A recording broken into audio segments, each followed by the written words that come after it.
My name is MSasseen, and I'm a disabled veteran.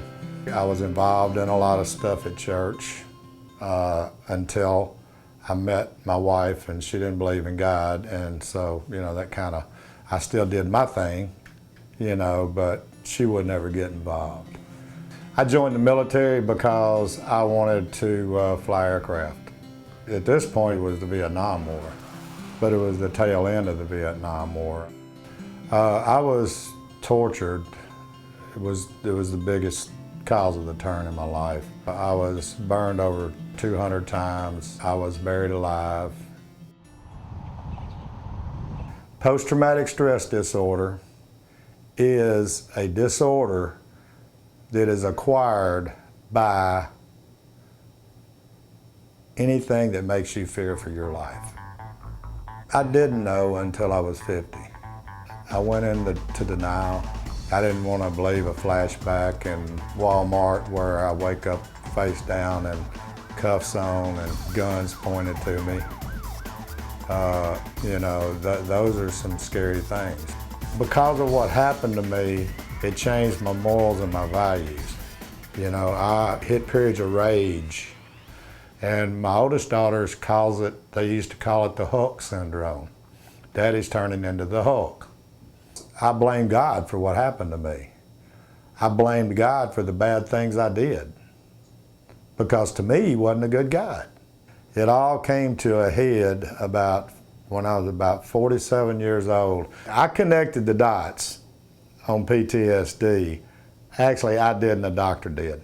And I said, well, there's one thing that I probably need to talk to you about. He goes, what's that? He was a Christian psychologist, by the way. And I showed him all the scars. And I told him what happened, and he just goes, with all the papers. My God, Mike, if you'd have told me that 13 years ago, I could have got you hooked up with a PTSD center.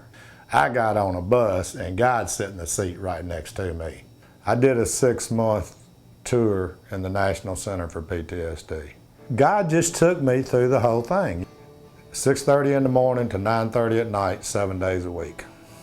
While I was going through that program, lights just kept coming on. I got to the point to where I wanted to go back to church. I just said, God, look, I'm yours. I cannot do this. I keep messing up. I can't make good choices. But I know I can make good choices with you. And that's really where it started. Sometimes 3 or 4 awesome things a day happen. And it would be so easy for me to go, good job, Mike. But that's not what it's all about. It's giving God the glory. It's giving him what he deserves. My granddaughter, Hayden, she's awesome. She's one of the best kids anybody could ever want. It's wonderful. I always kind of thought, when that first time I held the baby, I always kind of thought it would be like my own child.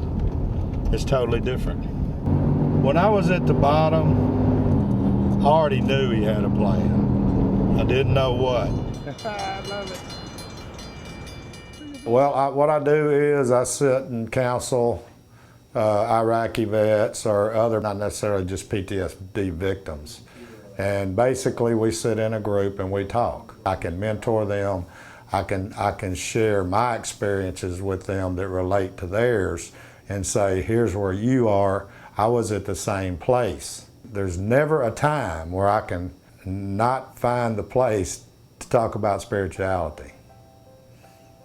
Because I know when I'm doing that, I know God's definitely in the mix. My hope for life is getting closer to God every day. That's my prayer. God, just let me get closer to you today. It's to minister to people. I'm disabled, so I have time. And, that's what Jesus did. Now you can see me with peace, serenity, hope, all of those things. That's the true gifts.